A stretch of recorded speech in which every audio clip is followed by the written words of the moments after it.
I'll be honest, some of the episodes we're putting out now have been tapping their feet, looking at their watch and tutting loudly, as other episodes and series have queue-jumped ahead. Case in point, looking back at the script fragments I jotted down at the time, I had this whole section like, isn't this a great chance to make side-by-side comparisons with Cyprus and Crete? Episodes that came out something like 18 months ago now. But yeah, actually, some of the largest islands in the Med, yes, and some overlapping Greek heritage across them is one thing, but to be honest, Sicily has a very different feel from both of the above, rendering any side-by-side almost pointless. Still, we had managed to snag some March flights for a long weekend in Palermo for 35 quid there and back, which was pretty good. In fact, I think that's a personal record for flights, and we had a Friday through Monday to see the place, and it was with these boys, Mike and Dan. Well, flight in, because my seat was facing east, the sun blew out most of the footage I could try and get on the way in. The weather was nice, but as you can probably see, as well as the blue skies, there was also haze hanging over the island. Still, it was a spectacular prelude to what was coming. So we collected a hire car and off we went. The half-hour drive to Palermo lends some amazing views of the mountains and jagged landscapes. Now, okay, how do I put this? Anything I say about the driving in Sicily is going to sound like exaggeration for the sake of humour. You know, I actually really wish we had some dash cam footage to scrub through just to prove that all of the following are things that happened, and not just once. Things you can expect while driving in Sicily. Merging without indicating. Merging across two lanes to a motorway exit with only 50 yards left. Double parking. Double parking on a main road. Double parking on a main road while others also double park on the other side of the main road such that the clearance is only about 1.5 cars wide. Beeping. Beeping for following the speed limit. Beeping even while you exceed the speed limit and allow space to overtake. Beeping for letting someone go. Beeping for letting pedestrians go. Beeping for allowing an ambulance to pass. In fact, the rules are very simply that if you're not jamming your nose into the tiniest, most implausible and thoughtless gaps, in fact, if you're not driving with maximal impulsive aggro, then you will be beeped by 5 or 6 cars waiting to cut up you and 3 other lanes. Now, this might sound like quite a grave insult to the people of Sicily, to which I can only say, book a flight to Palermo, hire a car, and drive it into the city and try it for yourself if you don't believe me. The thing is, having said all of that, the Sicilians we met in person were so pleasant and amenable and generally chilled out. Like in cafes, where you would fully understand if the staff were 100% done with your clueless tourist butt dithering around, not knowing the language, generally getting in the way. But they were all, without exception, incredibly patient, kind, spoke great English, and were just really helpful. In fact, I don't recall a single person saying one unkind word to us the entire trip. So that was nice. It just begs the question, why does everyone drive like they're possessed by several demons? It's like they watched Mad Max Fury Road and assumed it was a driver's awareness course.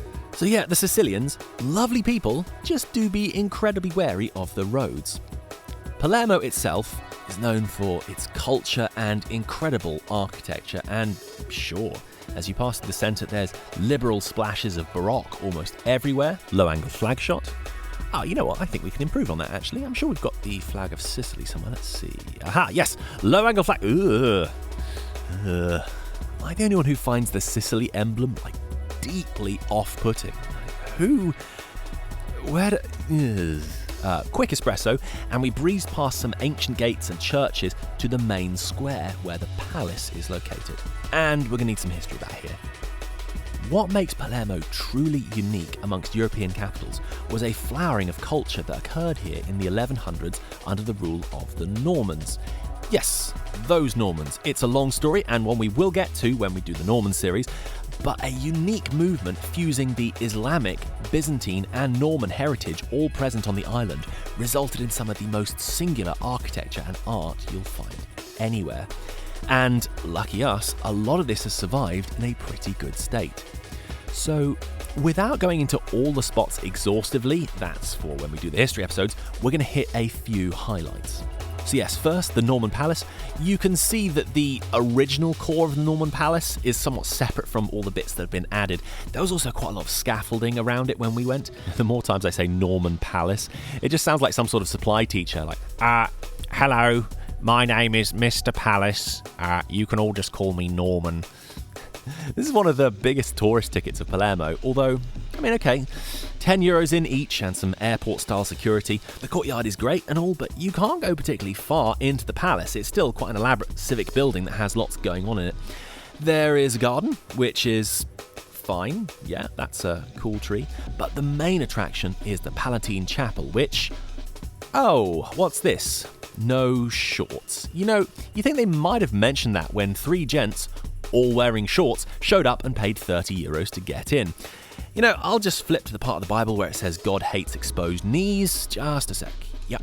No, don't worry. I'm sure I'll find it in here. Just a moment. Just a second. Look, come on. What sort of weird flex is this? If this was an ecclesia, like a community of believers committed to serving the community and spread the gospel, like, okay, sure. Feel free to be a little selective with whomst you allow in. But this is like a chapel inside a civic building. Apparently a few services do get held there, which raises it slightly above the status of an art gallery. And of all the other churches we went to, which could actually make the claim of, being on the mission of the church, none of them seem to be fussing. Though, as an aside, the other funny one you did see on the entrances to churches was a prohibition on doing business in the church. So at first I was like, not sure why you'd choose an overcrowded tourist spot to have a business meeting rather than just, getting a latte. But I think this is a euphemism for, please don't be a mafioso who makes plans to have someone whacked in our church. And hey, I mentioned the mafia, so you can tick off the centre square of your bingo cards for things to mention about Sicily. Anyway, €10, courtyard, a small garden, and no chapel for you and your sinful knees. The worst part, I was pondering just pulling a few pictures from Wikimedia Commons, but I'm supposed to be making some Norman episodes, and if I came back without some shots of the Palatine freaking chapel, everyone would call me trash and, fake history girls be all like. So instead, on a different day, this time in jeans, I had to pay another €10 and go in again. I mean, the chapel is pretty special. It justifies the cost of entry, though preferably not twice. We actually needed some lunch. It was past midday, and lucky for us, there was a great little arancini spot just by the Porto Nuovo, which means Newgate. Arancini is pretty popular here. It's rice with a filling of sorts that's been sort of deep fried. You might already know that, I don't know. Just having said that now, I actually really want one, and they're not the easiest thing to source in the UK, at least not one that's good. Next, headed to the cathedral. Didn't go in just yet, although there didn't seem to be a shorts prohibition. Didn't want to chance it before we'd had a chance to change, so instead we dunked in here. This was actually an incredible spot. This is San Giovanni degli Eremiti, but I sound silly whenever I try and do the genuine Italian pronunciation, so let's go with St. John of the Hermits. And it's a pretty good example of what we've been talking about.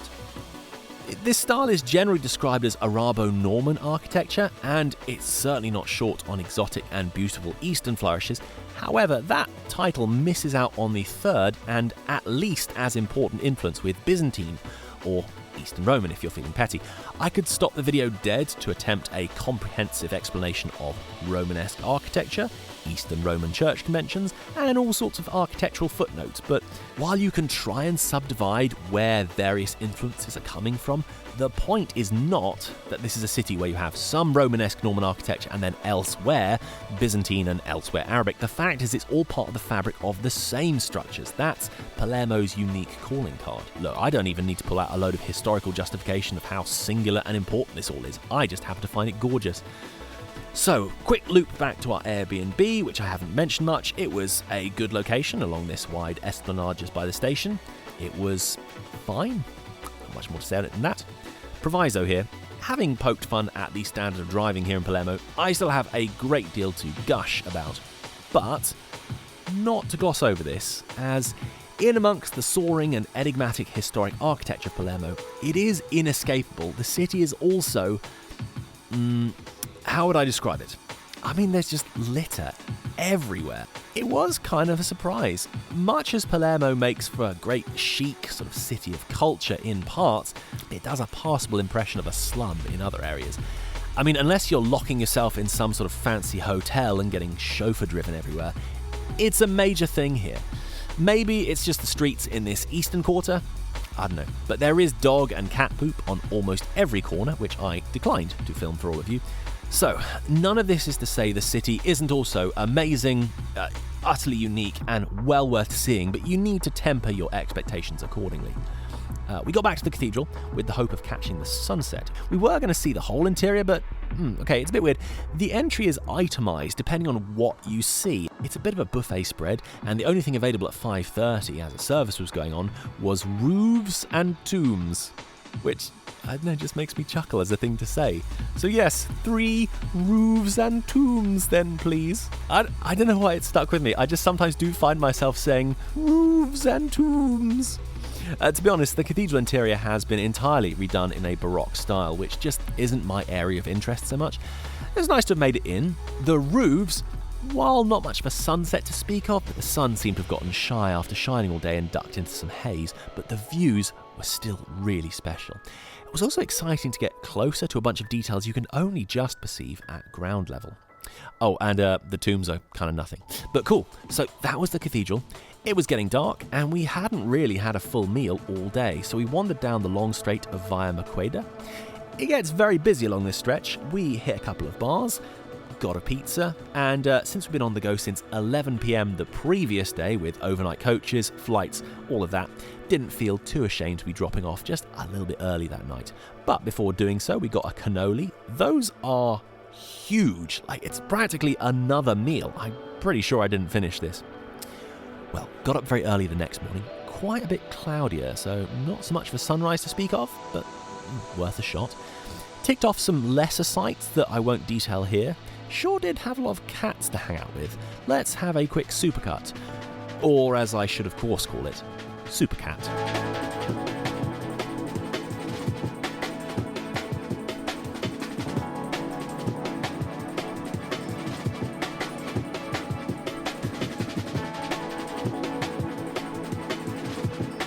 So yes, after the historic highlights, grabbed an espresso and some mini-filled croissants, which were pretty brilliant.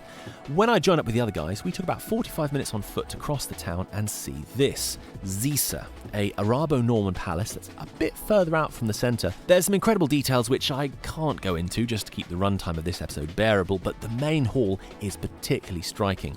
Islamic honeycomb vaulting with the beautiful fountain, the channels running through the floor, the tile work, more golden Byzantine-type mosaic. While it was not an inconsiderable distance getting there, it was well worth the walk. On the return, also took the excuse to catch the Palazzo del Cuba, which is another elaborate fortified palace. It's kind of reminiscent of a Norman keep, the type of which you do get in the UK, but way fancier. And again, those flourishes of Arabic appearing. It was just time to sneak into these. These are some of the most recognisable examples of the unique fusion of architecture in Palermo, and they're next door to each other in this square.